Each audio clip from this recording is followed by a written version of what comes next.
And as today is March 8th, we have Anita in the studio to talk to us about International Women's Day.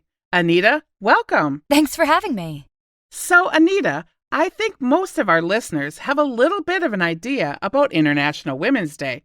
But can you tell us, when did it start? Well, the beginnings go all the way back to 1909, where a National Women's Day was held in New York City. The day was suggested by Teresa Maciel, who came to New York from Russia and went to work in a factory at the age of 17. She was a strong supporter of the women's rights and workers in general at a time when it was much more difficult to do so than it is today.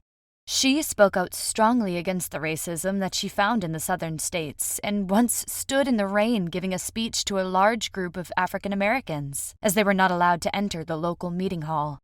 She also strongly encouraged adult education for immigrant women, starting classes and a summer camp which helped them with the skills they needed and helped them to become American citizens. So she was very much a strong voice, not only for women, but for everyone. Fascinating. So how is that work continuing today? Essentially, the celebration has progressed throughout the years to include many areas which negatively affect women, such as working conditions, health, education, and the environment.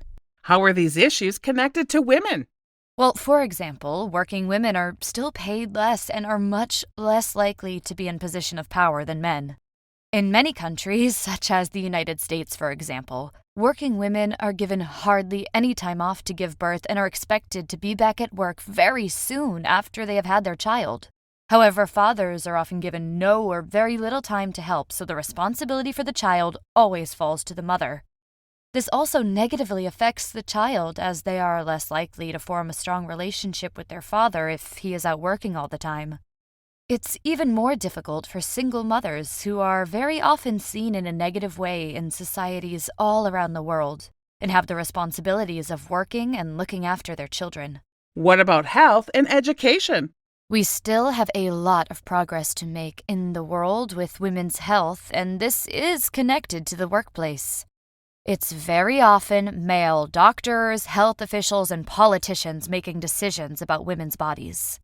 Women in many areas around the world also have less access to education, with some countries banning the education of females altogether and expecting them to work in the home. Without education, women are powerless to express themselves and to contribute to society. In that, we all lose. If the millions of women who don't have access to education did, just imagine what the benefits could be as a human race. So, is this just about women? In a way, it's about all of us. It's important to remember that women's rights are human rights. Some people think the celebration is against men, but this is incorrect. Studies show that in societies where women are treated more equally, everyone benefits, including men.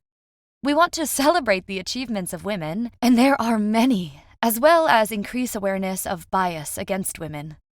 In fact, our slogan this year is Break the Bias. You may well have seen it used on social media. And it's also traditional for people celebrating to wear purple on this day to honor and respect women.